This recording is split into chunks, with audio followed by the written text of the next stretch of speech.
용한 무당 아줌마는 내가 무당이 될 거라고 했다. 저 어릴 적 일들 많이 생각나네요. 어릴 때 워낙 신기가 강해서 용한 무당 아주머니가 그 당시에 이 기운 1년 더 가면 무당 될 거라고 그러셔서 엄마가 걱정 엄청 하셨는데 그럴 팔자가 아니었던 거야. 1년도 지나기 전에 깜쪽같이 신기가 없어져서 무당 팔자는 피한 사람이 저예요. 지금은 못 보는데 어릴 적 그 당시에는 엄청 봤어요. 다 기억하는데 에피소드가 정말 많아요. 시골 갔다가 상경에서 밤늦게 집으로 가려는 버스 기다리는데 엄마 친구분이 마침 정류장 지나가다가 우리 가족 보고서는 태워주겠다고 차를 세워주셨거든요. 근데 제가 못하게 한 거예요. 왜냐면 차가 봉고차였고 아줌마 혼자 타고 계셨는데 운전석 뒷자리 있죠. 봉고차 좌석들에 자리가 없었어요. 내가 자리가 없다고 막 그러니까 엄마랑 가족들은 저더러 자리 많은데 왜 그러냐고 막 뭐라 하고 근데 없는 거 있다고 할 수가 없었어요. 그 많은 자리 중 맨 뒷자리에는 검은 관이 놓여 있었고 나머지 자리에는 검은 모자에 검은 복장을 한 남자 2명이 줄 같은 거 들고 아줌마를 노려보고 나머지 자리에는 생기라고는 없는 분들이 앉아서 아줌마 뒤통수만 뚫어져라 보고 있었거든요. 내가 죽어도 안 탄다고 울고 불고 하니까 계속 아줌마 붙들고 있기도 뭐해서 엄마가 그 아줌마 보냈는데 정류장에서 100m도 못 가서 돌아가셨어요. 대형 화물 트럭이 신호 잘 못 보고 속도 안 줄이고 달려오다가 그대로 박았대요. 어느 날은 버스를 탔는데 버스 안에 자리가 2개만 남기고 다들 승객들이 앉아있는데 전 안 앉았어요. 창가 쪽 자리에 목이 꺾인 채 입에서 피를 흘리고 있는 귀신이 기어있는 옆자리를 뚫어져라 보고 있더군요. 너무 깨름칙해서 멀찍이 떨어져서 있는데 연인으로 보이는 커플이 그 자리에 앉았어요. 전 조금 있다가 내려서 집으로 갔는데 엄마랑 알고 지내시는 언니분 우시다가 혼절했어요. 우리 집에서 엄마랑 같이 놀고 계셨는데 그날이 며느리랑 아들이 오는 날이었거든요. 버스에서 봤던 그 커플이 아들 부부였어요. 버스가 내리막길에서 잘못돼서 그 자리에 앉았던 아들 부부만 사망했는데 아들이 목이 부러져서 사망했어요. 이거 외에도 시골에서 있었던 일도 그렇고 많은데 어릴 적 일인데도 기억이 다 고스란히 남아 있어서 가끔씩 그 일들 기억할 때마다 좀 무섭기는 해요. 새벽에 일어나서 물 마시려고 부엌에 들어갔다가 싱크대 구석에서 쭈그려 앉아서 절 노려보던 어린아이 귀신도 생각나고요. 이 일을 겪었을 때가 7살 때예요. 시골에 가서 며칠 지내는데 동네에 사는 제 또래의 여자아이가 하나가 실종이 돼서 발칵 뒤집어진 거예요. 마을 분들이랑 경찰분들 오셔서 여기저기 다 뒤져도 아이에 관한 흔적도 안 보이고 그런 상황에서 이틀이나 시간이 지나가고 반응이 이미 죽었다는 쪽으로 다들 동의하는 쪽이었어요. 그날 밤에 무슨 소리에 깨서 밖으로 나갔어요. 제가 워낙 민감해서 잘 때 작은 소리에도 바로 깨요. 잠옷 입은 채로 마당으로 나가니까 얼굴이 고양이상이라고 해야 하나? 정말 고양이 같은 얼굴이었는데 눈이 없더군요. 까만 눈동자, 목에는 무슨 방울 같은 걸 달고 있는데 갑자기 제 손을 덜컥하고 잡더니 인정사정 없이 어디론가 막 끌고 가요. 이상한 건 그 상황이 전혀 무섭지가 않았어요. 끌려가면서 절 잡은 왼쪽 손을 봤는데 손톱이 부러져서 모양이 이상한데 오른쪽 손톱은 엄청 길더라고요. 비몽사몽 그렇게 한참을 끌려가다 보니까 방향이 할아버지랑 자주 가던 뒷산 쪽이더군요. 언덕 쪽에 다 달아서 제 손을 놓더니 오른손으로 방향을 가리켰어요. 절 잡았던 왼손은 피를 흘리며 우는데 뭐랄까 그 느낌이 너무 마음이 아리다고 해야 하나. 계속 한 방향만 가리키면서 울더니 사라지더군요. 한참 그렇게 멍하게 있다가 하늘을 보니까 새벽이었어요. 멍한 얼굴로 득 잔뜩 묻혀서 터벅터벅 집으로 내려오니까 제가 없어져서 마을이 벌컥 또 뒤집어져서 찾고 있더라고요. 어른들이 괜찮냐고 그러시는데 아무 생각 없이 저 뒤에 있던 처음 보는 아줌마 손을 잡았어요. 누군지도 모르고 그 몰골로 아줌마 손잡고 했던 말이 아줌마 나랑 같이 가요였어요. 알고 보니 실종된 아이의 어머니. 아줌마 손잡고 무작정 밤에 갔던 그 길을 다시 나섰어요. 옷도 안 갈아입고요. 제 신기를 알고 있던 엄마가 다른 어른분들 진정시키고 그냥 한번 따라가 보자고 해서 다들 제 뒤로 따라오시고 그 장소에 다 달아서 아줌마 손을 놓고 귀신이 가리키던 그쪽을 유심히 보니까 작은 입구가 보여요. 제가 그쪽을 가리키니까 체구가 작은 아저씨 한 분이 그리로 가셨어요. 그런데 세상에 실종됐던 여자아이가 탈수 상태로 그 조그마한 동굴에 몸을 숨기고 있는데 더 놀랐던 게 아이 품에 죽은 고양이가 안겨 있었어요. 왼쪽 다리가 예리한 칼에 잘려서 없더군요. 게다가 고양이 목에 걸려있는 그 방울이 밤에 봤던 여인의 목에 있던 방울이랑 똑같았어요. 아이가 다행히 살아있어서 데리고 내려왔어요. 나중에 알고 보니 그 아이 옆집에 혼자 살던 노총각이 어떻게 해코지 하려다가 같이 있던 고양이가 막 핥히고 그러니까 당황해하고 있을 때 고양이 안고 도망친 거였어요. 더 어이가 없었던 게 그놈이 막 걱정해주면서 같이 찾으러 다녔었어요. 인면수심 따로 없더군요. 처음에 부인하다가 아이가 고양이가 남자 목 주변 핥히었다고 해서 보니까 역시나였어요. 시골에 묵던 마지막 날 밤에 아이랑 아이 어머니가 오셔서 고맙다고 하셨어요. 밤새도록 마을 잔치를 하는데 그 아이가 고양이랑 같이 놀던 자리가 있다고 저더러 같이 가자더군요. 마을 공터에 있는 큰 느티나무 아래 대청마루. 아이가 거기 앉아서 막 울면서 고양이 보고 싶다고 하는데 안 보이니? 하니까 걔는 당연히 안 보이니까 응? 하는데 죽은 그 고양이가 막 골골하면서 그의 다리에 막 부비부비하는데 정말 평안해 보이더군요. 그렇게 한참을 있다가 걔가 눈물을 그치니까 어둠 속으로 사라지는데 누가 고양이를 요물이라고 했는지 이 일 생각할 때마다 참 아려요. 어릴 적에 심기가 워낙 강해서 애기무당 될 뻔도 했었는데 지금은 전혀 못 본답니다.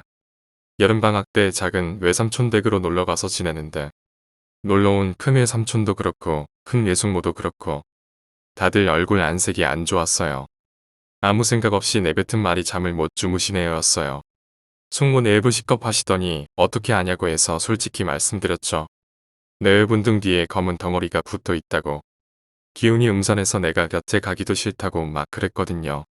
다들 제 신기에 대해서도 어느 정도 알고 계시고 해서 저더러 큰 외삼촌 댁 한 번만 들려달라고 하는 것. 난 가기 싫다고 하는 걸 엄마가 부탁하셔서 갔는데 집에 발렛 있는 것 자체가 싫더군요. 왜 풍수 보시는 분들 하시는 말 중에 터가 음의 기운이 충만하면 사방이 어둡다고 하시는데 그 집이 딱 그런 곳이었어요. 오만 인상 찌푸리면서 집으로 들어갔는데 거실에 놓인 텔레비전 위에 할머니 한 분이 앉아 계시고 생기라고는 없는 젊은 여자분이 화장실 욕조에 앉았다 일어났다만 반복했어요. 오래된 홀령들은 죽은 지 얼마 안 된 홀령들에 비해서 형체가 뚜렷하지가 않는데 집안 여기저기에 그런 홀령들이 엄청 많더군요. 부엌 식탁에 외사촌 작은 오빠가 밥을 먹고 있는데 옆에 있는 빈자리에 얼굴이 없어요. 너덜해 보이는 흰 소복 입은 형체라고 해야 하나 그런 게 옆에 앉아 있는데 몽둥이가 오빠 쪽으로 향해 있었어요. 오라버니 소화가 안 돼서 연신 가슴만 툭툭 치고 있었고요. 어디서 끙끙 앓는 소리가 들려서 가니까 큰 오라버니 방이었어요. 오빠가 끙끙 앓는 소리를 내며 침대에 누워서 낮잠을 자는데 소리를 낼 수밖에 없겠더군요. 귀신 5명이 달라붙어서 하나는 머리, 하나는 오른쪽 팔, 하나는 왼쪽 팔, 다른 둘은 다리 하나씩 붙들고 잡아당기고 깨물고 다리 쪽에 붙은 귀신은 아사한 귀신인지 연신 깨물어 먹는 신용을 해요. 내가 가서 오빠를 깨우는데 쉽게 일어나질 못해서 이 집에 있는 왕소금 말고 햇살 잘 드는 집에 가서 왕소금 좀 얻어오라고 해서 그 소금 받아서 오빠 몸에 막 뿌려대니까 귀신들이 절 노려보더니 흐물흐물 사라져요. 그제야 오빠가 끙끙 앓는 소리 내면서 겨우 몸을 세우더군요. 그러고 나서 안방에 가니까 방에 무슨 불이라도 난 줄 알았어요. 방에 시커먼 연기가 여기저기 모락모락 하는데 옷장 있죠. 옷장에 귀신이 나란히 앉아서 빤히 내려다보고 있어요. 어찌나 몸이 여기저기 쑤신지 집 밖으로 나와서 풍의 삼촌한테 당장 이사 가라고 했어요. 안 그럼 사람 하나 죽어 나갈 거라고. 터가 산 사람이 사는 터가 아니라 죽은 사람의 터예요. 그러니까 땅 투기 때문에 묘지 밀어내고 다 끈 터였던 거죠. 삼촌 내외 식겁해서 그날로 짐 싸서 바로 나가고 그 다음 해에 다시 놀러 갔는데 한동안 비어있던 그 집에 가족 하나가 이사와서 살고 있어요. 외삼촌한테 저 사람들 저 집에서 왜 사냐고 물으니까 동네 사람들도 살지 말라고 사정 얘기를 해줬는데 요새 그런 말 누가 믿냐고 막 우기면서 집이 별장 같은 스타일의 집인데다가 엄청 싸게 나와서 부인이랑 어린 아들 데리고 들어가 산지 6개월 지났나요.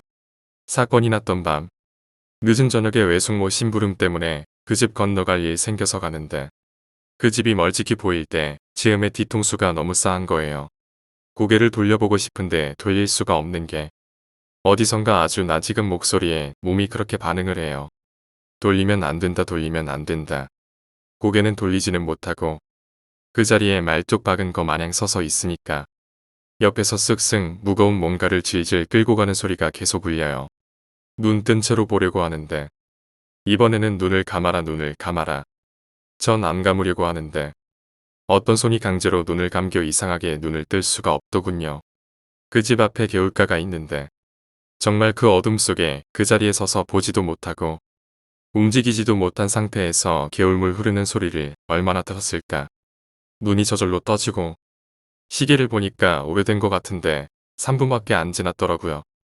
어쨌든 간에 움찔한 몸을 추스른 채로 그 집 문 앞을 지나가는데 순간 뭔가 바람 소리에 막 웅웅 울리는 그런 느낌의 소리가 들렸어요.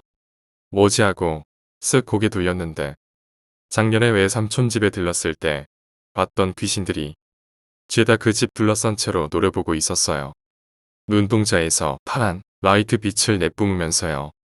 큰일 나겠다 싶어서 얼른 그 집 앞을 떠나서 외숙모 집으로 와서 그 집에 일 나겠다고 사람 데리고 가봐야 한다고 난리를 치니까 동네 분들 몇 분 가셨는데 남편 되는 사람이 미쳐서는 아내 죽이고 아들까지 죽이려다가 동네 분들이 말려서 잡혀 들어가고 어린 아들은 얼이 빠져서는 계속 헛소리만 늘어놓고 있었대요.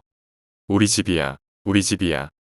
아이 조부모님이 병원에 와서 그 아이 데려갈 때 근처에 있었는데 그 아이도 귀신에 씌인 상태더군요. 아이 다리에 매달려서 웃고 있던 귀신. 제가 할 수 있는 게 없었기 때문에 그냥 볼 수밖에 없었지만 지금 그 아이 어떻게 지내고 있는지 걱정되네요. 그 집은 한동안 흉가로 있다가 땅 투기 바람이 불어서 어떤 사업자가 밀어버려서 몇 년 전에 없어졌어요. 세상엔 알다가도 모를 신기한 일 많답니다. 지금은 못 보지만 장례식장 근처에도 잘 안 가요. 그런 기운이 좀 남았는지 한 번 갈 일 있어서 갔다 오면 며칠을 끙끙 앓았어요. 겨울날이었는데 별다르게 아픈 데도 없는데 며칠을 끙끙 앓았던 적이 있었어요. 병원에서도 이유를 모르겠다고 하고 신기 있는 분들 이유도 모르게 아픈 그런 열병. 너무 알아서 입술 너무 마르다 못해 껍데기 벗겨지고 헐어서 피나서 누워있는데 갑자기 벌떡 일어나더니 그 추운 겨울에 잠옷바람에 맨발로 걸어 나가더래요. 엄마가 놀라서 막 쫓아오셨는데 눈 오는 골목 중간에 서서 텅 빈 거리를 조용히 응시하면서 웃고 있더래요. 기운이라고는 없어서 말도 못하던 애가 허공을 바라보면서 막 웃으면서 얘기하는데 나 죽는 울기까지 했대요. 가까이에서 제가 하던 얘기를 듣던 엄마는 주저앉으셨어요. 제가 했던 말이 외삼촌 여기까지 어떻게 왔어? 가는 거야? 먼 길 가는 거야. 가지마. 아저씨 우리 외삼촌 데려가지 마요. 하면서 울더래요. 다른 기억은 없는데 이상하게 이거 하나는 기억이 나는 게 외삼촌이 제 머리를 쓰다듬어 주면서 너 이제 안 아플 거야. 엄마 잘 모셔야 한다. 라고 했는데 그 다음날 눈을 떴을 때 정말 언제 아팠냐라는 듯 전혀 아픈 게 없어졌더군요.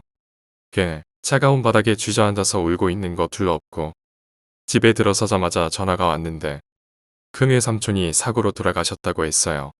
사랑하는 가족들이 생을 마감하고 떠날 때 생에 가장 보고 싶었던 사람에게 마지막으로 찾아오는데 멀찍이 떨어져 살던 누이가 눈에 밟혔는지 찾아오셨던 거죠. 엄마도 그날 저 급하게 따라오느라 아무것도 못 걸치고 나와서 엄청 추웠을 텐데 전혀 안 추웠대요. 이상하게 따뜻했다고 해요. 외삼촌 보고 싶네요. 어릴 적에 해마다 여름이면 바닷가 쪽에 사는 친척집에 놀러가서 지내다 오곤 했는데 10살 때는 그 애도 바닷가 근처에 사시는 작은 아버지 댁에 어김없이 갔었어요. 너무 시골도 아니고 너무 시내도 아닌 그런 동네였는데 5년 전부터 하나씩 물에 빠져 죽어서 제사도 지내던 동네였어요. 열대야 때문에 무척이나 습한 날씨여서 다들 더워서 자는 거 포기하고 일어나서 근처 바닷가로 나가서 시원한 바닷바람을 쐬는데 나가보니까 사람들이 많이 나와서 바람을 쐬고 계시더군요. 여기저기 걷다가 어느 집을 지나가는데 대문은 활짝 열려 있고 집에는 불도 안 켜져 있고 이상하다 하면서 안에 들여다보니까 마당에 있는 대청마루에 어떤 언니가 앉아 있었어요. 산 사람은 아니었어요. 홀령인 거죠. 무언가 아주 슬퍼 보이는 그런 표정으로 앉아 있는데 제가 그 집으로 들어가려고 하니까 갑자기 아주 무서운 표정으로 들어오지 마 하면서 막 뭐라 하는데 어린 마음에 얼마나 놀랐는지 뒷걸음치다가 엉덩방아 정말 크게 찍었어요. 엉덩이 문지르면서 일어서면서 홀령 쪽을 보는데 그 자리에서 일시정지. 그렇게 얼마나 시간이 지났을까? 홀령이 고개를 막 저으니까 사라졌는데 놀란 이유가 일어나려고 바닥을 짚은 후에 그쪽을 보는데 대청마루 있죠? 대청마루 밑에 빈 공간에 검은 미역 같은 형태의 머리카락 더미들이 그 홀령 발목을 족쇄 마냥 칠친 감겨 있었어요. 바닥에는 물이 넘치듯이 큰 거라고요. 위쪽을 자세히 보니까 홀령 목에도 감겨 있는데 그 뒤로 사람 형태의 검은 홀령이 서 있다. 더 자세히 보니까 그 검은 홀령의 손이더라고요. 목에 감긴 게 한참을 그리 멍하니 있는데 누가 어깨를 툭 쳐요.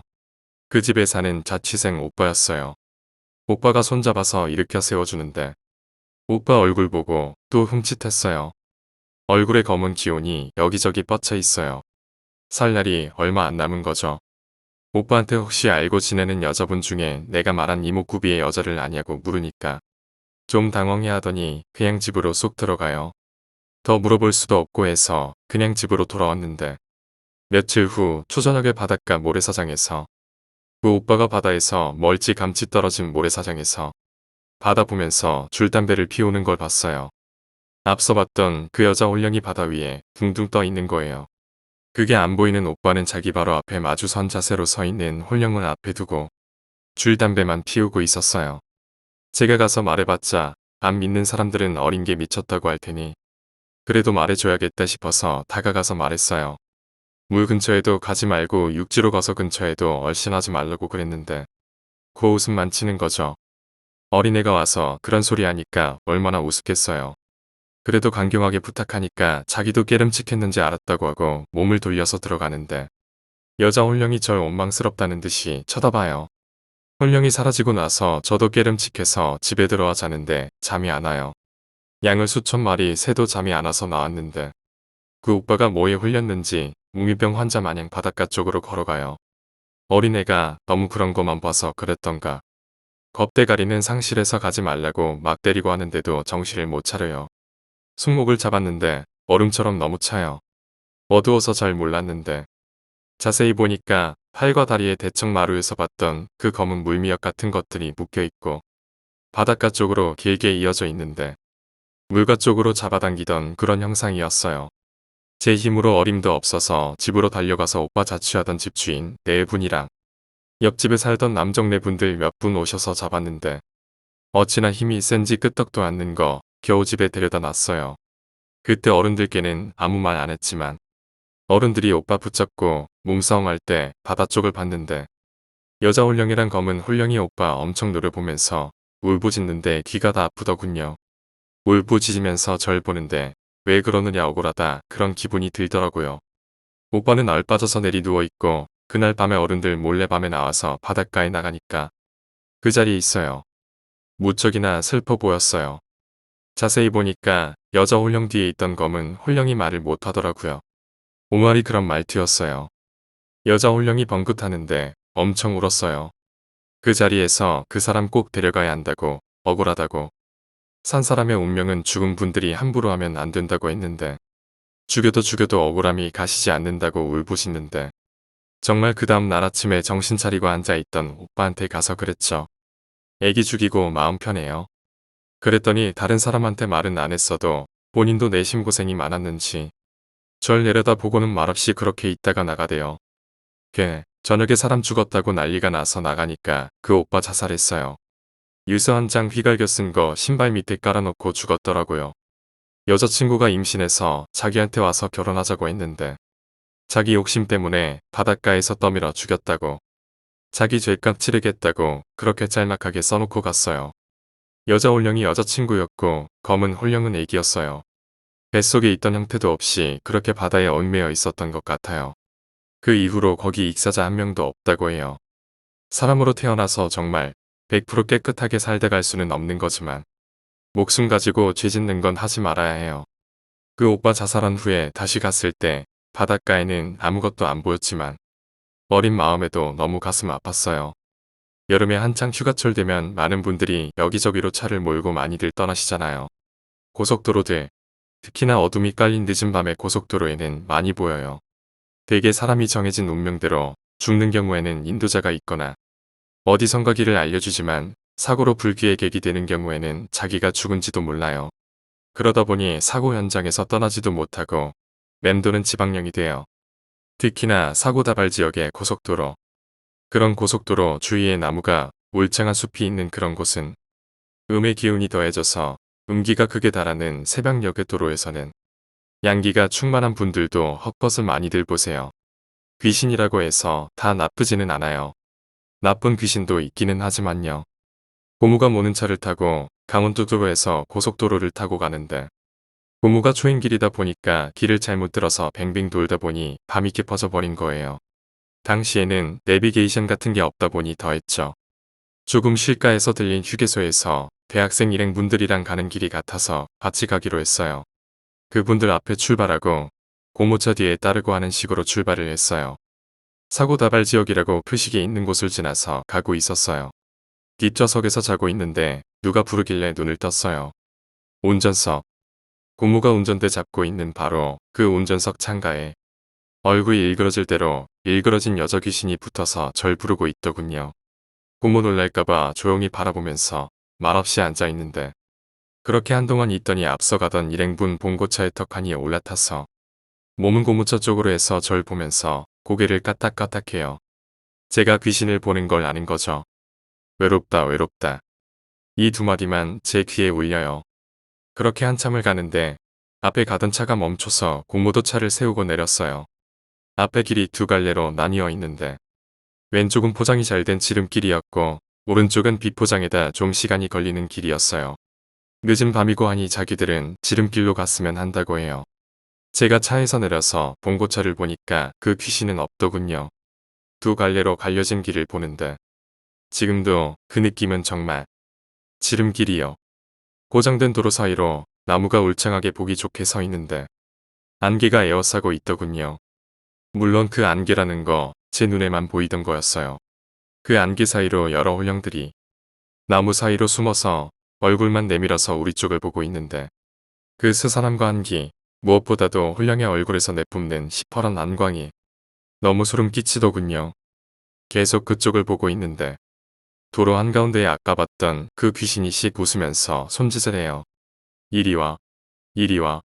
뒷걸음질 쳐서 고무한테로 냉큼 가서 우리는 다른 길로 가자고 막 그러니까 당시에 외가 친가 쪽 친척들은 제 신기에 대해서 알고 있는 상황이라 고모도 제 말에 좀 찜찜했는지 다른 길로 가기로 하고 그 일행분들한테도 그냥 다른 길로 가자고 했는데 그분들 시간에 쫓겨서 안 된다고 해서 거기서 갈라지기로 했어요.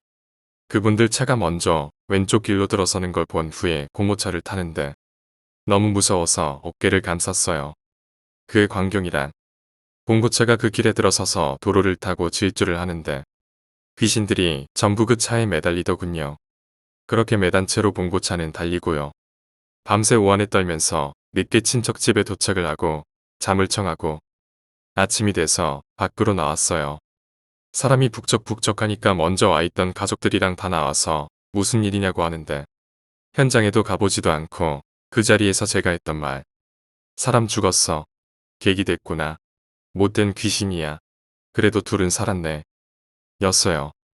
이웃집 분이 오셔서 얘기하시는데 어제 그 일행들 차가 공사가 덜 끝난 도로인지도 모르고 과속해서 절벽에서 차가 굴렀는데 둘만 빼고 나머지 다 죽었다고 그러시더라고요.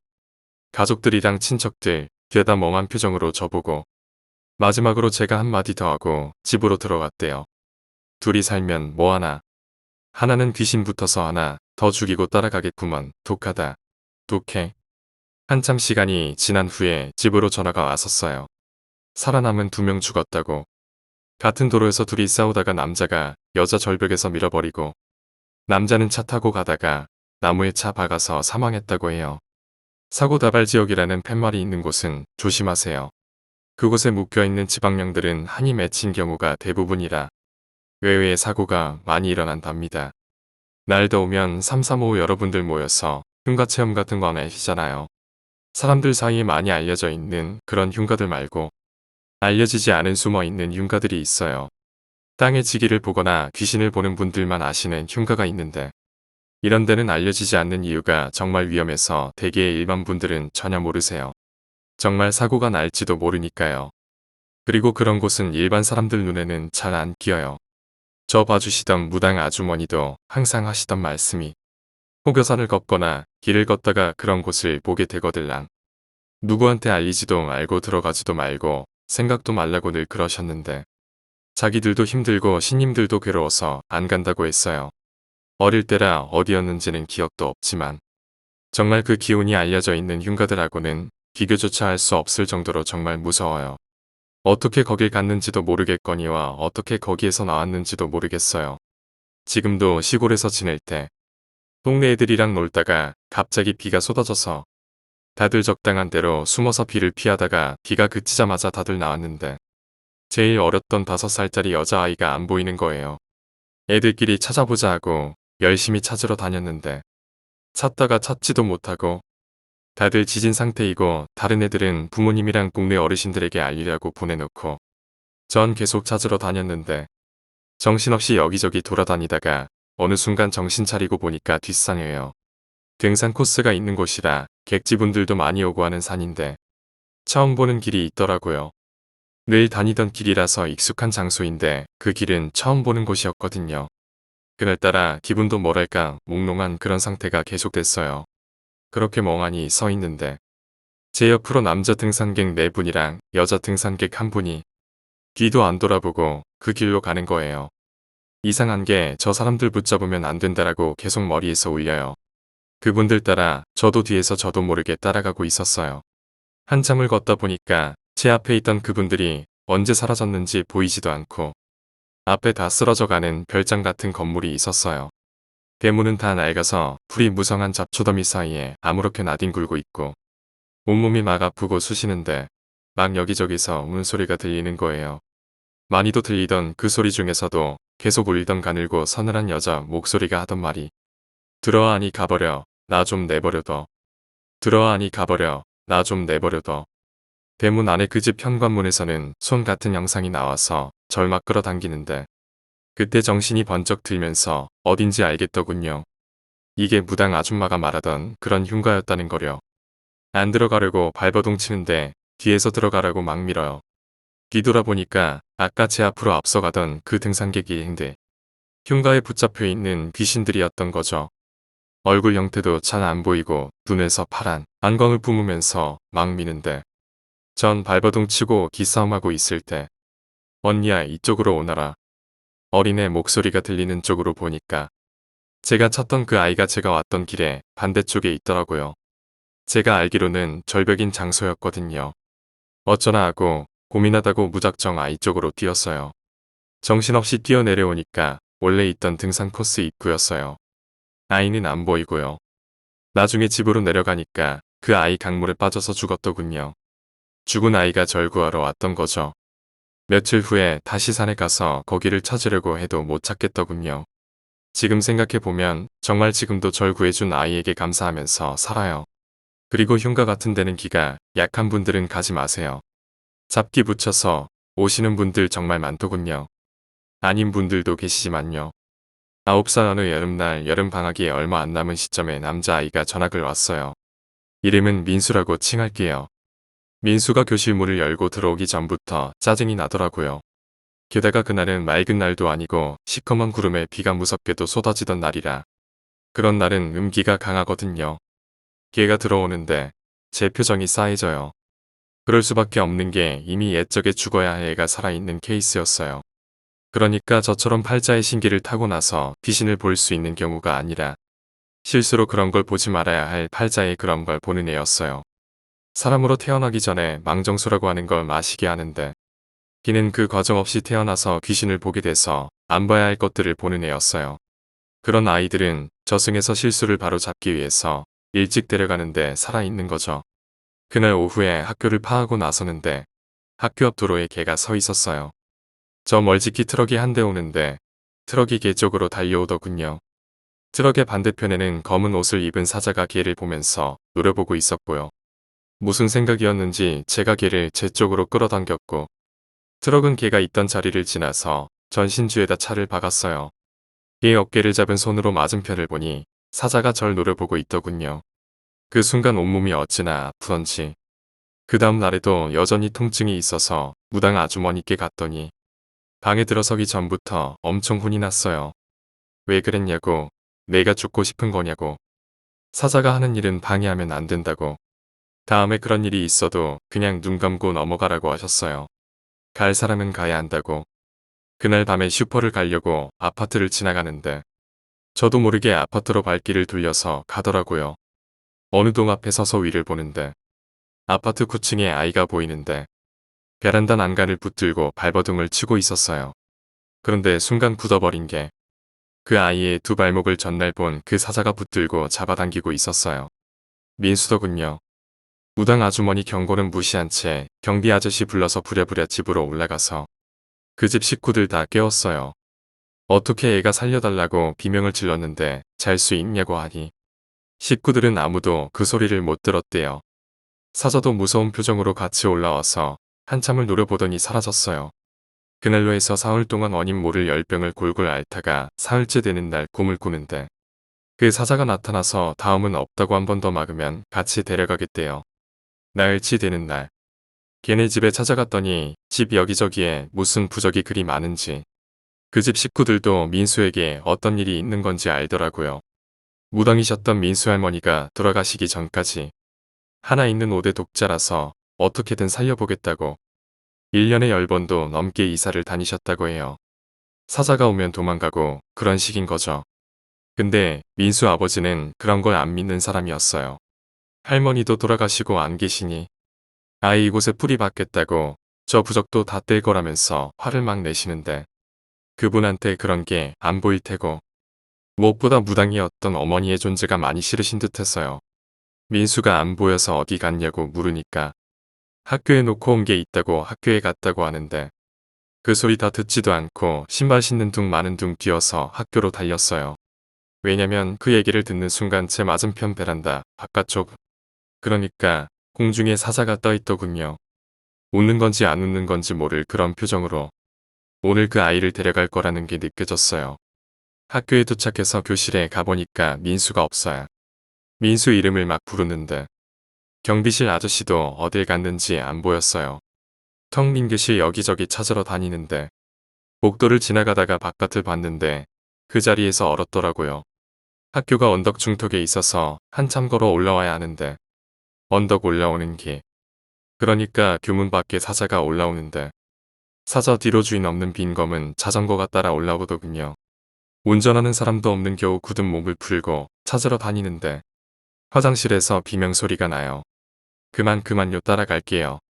그렇게 우는 소리까지 내더니 잠잠해져요. 화장실 문 밖에 그렇게 서 있다가 옆에 보니 그 아이가 자전거에 타고 있고 그 옆에 사자가 무섭게 내려다보고 있더군요. 그 아이 절 보면서 힘없이 미소 한번 지어주고는 앞서가던 사자 뒤로 검은 자전거에 실려서 순식간에 사라지는데 눈물이 막 떨어지더라고요. 비명소리 듣고 조정 경비실 아저씨 화장실 안에서 개 시신 발견하고 한동안 학교 그 화장실에 개 귀신 나온다고 소문나서 애들이 무섭다고 해서 막아놓기도 했었어요. 그렇게 개가 죽고 100일 되던 날 꿈을 꿨어요. 민수가 제게 하얀 꽃다발을 안겨주고 굉장히 인상이 좋아 보이시는 할머니 뒤를 밝은 표정으로 따라가더군요. 좋은 곳에서 다시 태어났을 거라 믿어요. 학교에 얽힌 괴담들 많이들 아시죠? 학교 다닐 때 우리 학교에 뭐가 있더라 등등. 애들끼리 삼삼오오 모이면 얘기 나누고들 했는데 실제 학교에는 잡기가 많아요. 지은 지 얼마 안 된 그런 학교들 말고 역사가 오래된 학교들이요. 그런 학교일수록 그 학교에 묶여있는 귀신이 많아요. 여름날 9살 때 시골 친척집에 놀러 갔다가 어른들 다들 저녁에 마실 나가시고 어린 절 사촌언니한테 맡겼는데 사촌언니 그날 학교에서 공포체험 같은 걸 하기로 친구들이랑 약속했는데 저 때문에 어쩌나 하다가 절 데리고 갔어요. 남겨두고 가면 100% 혼날 테니 숙직실에 선생님께 인사드리러 갔는데 안 계세요. 그날 숙직 선생님이시던 가정 선생님께는 이미 며칠 전에 허락을 받은 상태라서 팀을 나눠서 자기들끼리 놀려고 하는데 제 눈치를 봐요. 난 괜찮다고 언니들 재밌게 놀라고 혼자 잘 논다고 막 그러면서 언니들 내보내는데 다들 괜찮겠니? 하면서도 다들 좋아 죽더군요. 무책임한 언니들. 불 켜져 있는 교실에서 혼자 놀기도 재미없고 학교 들어올 때부터 보니 여기저기 잡기들이 참 많이 보이더라고요. 여기저기 둘러보다가 보니 이 언니들 오늘 정신 나가겠더군요. 어두운 복도를 슬렁슬렁 여기저기 둘러보면서 2층 화장실을 지나가는데 마침 언니 2명이 화장실에 있더군요. 언니 하나는 안에서 끙하고 하나는 밖에서 기다리고 화장실 불이 나갔는지 안 켜져서 플래시 들고 덜덜덜 하면서 빨리 나와 가시나야 이러는데 화장실 안에 한번 들여다보고 시겁했어요. 그러니까 학교 화장실 보면 위에 천장 공간은 칸칸이 나눠져서 비어있잖아요. 그 비어있는 공간, 비어있는 역한 화장실에서 귀신 하나가 머리를 빼꼼히 내밀고 화장실 안에서 볼일 보고 있는 언니를 내려다보고 있어요. 게다가 그 순간에 비가 쏟아져 내리면서 번개까지 쾅쾅 치니까 더 선명하대요. 귀신 얼굴이 찢어져 있더군요. 밖에 있던 언니 번개 소리에 놀라서 엄마야 하고 친구 내팽개치고 막 도망가고 안에 있던 언니는 뭐 정신없이 바지도 못 올리고 나와서 뛰다가 넘어지고 화장실에 있던 귀신이요. 지방령인지 화장실 밖으로 나오지도 못하고 안에서 맴돌고요.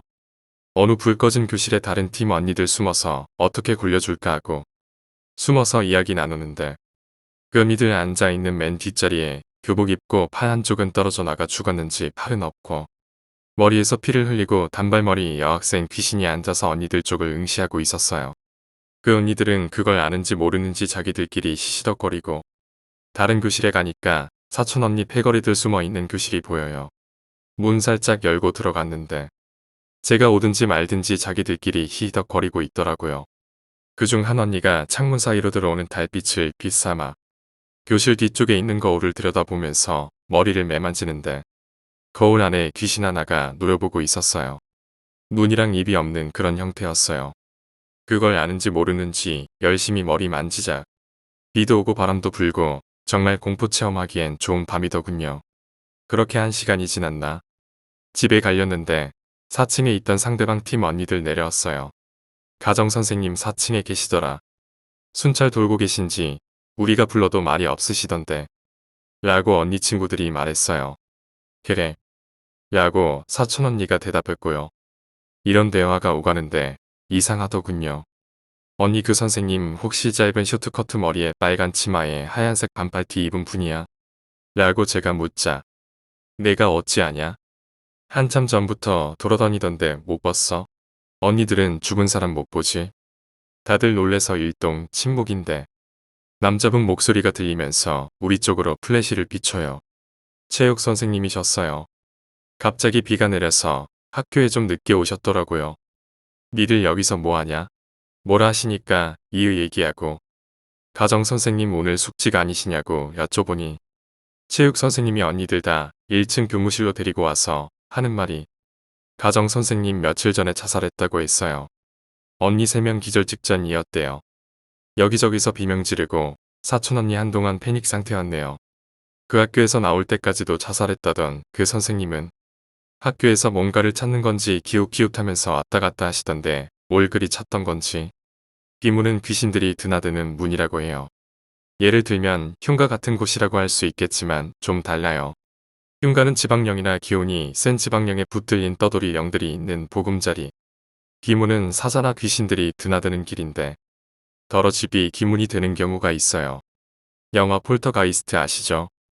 그거하고 유사한데 기문이 통과하는 곳에 집이 자리 잡으면 그 집에 사는 사람들은 오래 못 살거나 미치거나 하는 경우가 많아요.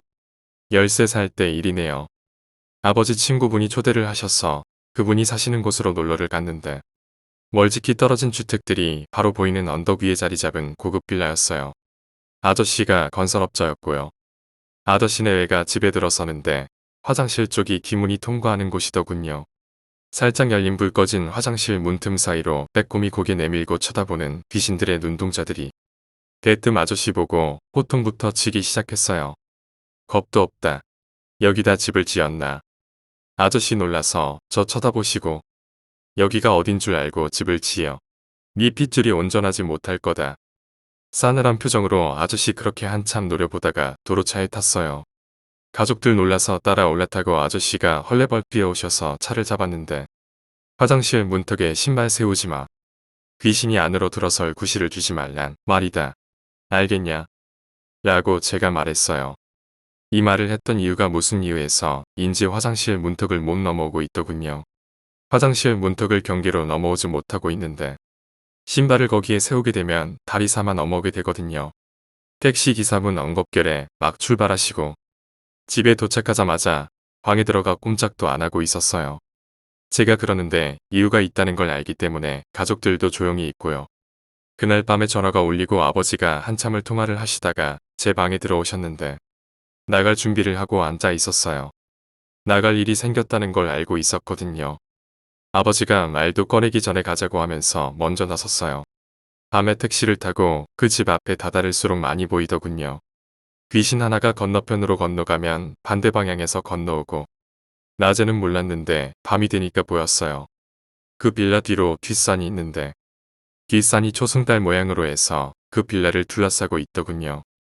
집 주위가 빽빽한 나무로 둘러싸인 곳은 별로 좋지 않거든요. 한 면이라면 모를까 3면이 다 나무. 뒤에 숲 사이로 하얀 안개가 빽빽이 쌓여 있어요. 물론 다른 사람 눈에는 보이지 않는 안개고요. 뒷산 꼭대기 부분의 중간 지점에 귀문이 있고 그 귀문이 중앙으로 통과하는 곳에 그 빌라가 자리 잡고 있는 거였죠. 사람들이 다 입주를 안 한 새 빌라였는데 입주한 집은 두 집뿐이었어요.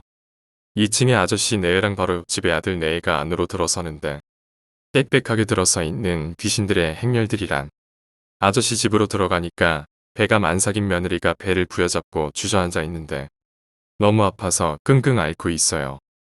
그럴 수밖에 없는 게 귀신 여럿이 배를 차고 있더군요. 아줌마는 밤 미쳐서 이문저문 다 열어놓고 시카를 부여잡고 여기저기 찌르고 다니는 걸 아저씨랑 아들이 붙잡고 있었어요. 집안의 하얀 안개가 아주 자욱해요. 저한테만 보이는 안개. 안개 사이로 여러 귀신들이 가족을 둘러싸고 있어요. 몇 귀신은 아줌마 머리에 올라타서 잡아뜯고요. 밖에는 바람이 안 부는데 집안에만 바람이 휘몰아치고 있더군요. 다들 밖으로 데리고 나와서 우리 집에 도착하자마자 양기잘 받은 소금 뿌려서 액막이 하고 그분 가족들 앉혀놓고 들어보니 제 말을 안 들었더군요. 넘어올 다리를 만들지 말라고 했는데 만들어서 이미 그 빌라 자체가 귀문이 돼버려서 사람 살 곳이 안 된다고 설명을 드렸죠. 그렇게 설명을 해도 제 말 안 듣고 다시 들어가서 산지 3일도 안 돼서 아예 짐 싸서 나와버렸어요. 거기는 흉가로 변해버리고요. 아주머니는 정신병원에서 한동안 치료받으시고 아들 내에는 2달 뒤에 아들을 낳았는데 자폐아였어요. 아저씨 사업하는 거 다 망해서 시골로 식구들 데리고 들어가셨다고 했어요. 전원주택 같은 거 고르실 때 물과 토지의 기운이 조화롭게 이루어져 있는 곳은 괜찮지만 나무만 빽빽이 들어선 곳은 고르지 마세요. 이 얘기 친구 녀석한테 해줬더니 그날 밤 화장실 가고 싶은데 불 꺼진 화장실 문틈 사이로 보고 있을까봐 못 가겠다고 책임지라고 어찌나 타박을 놓던지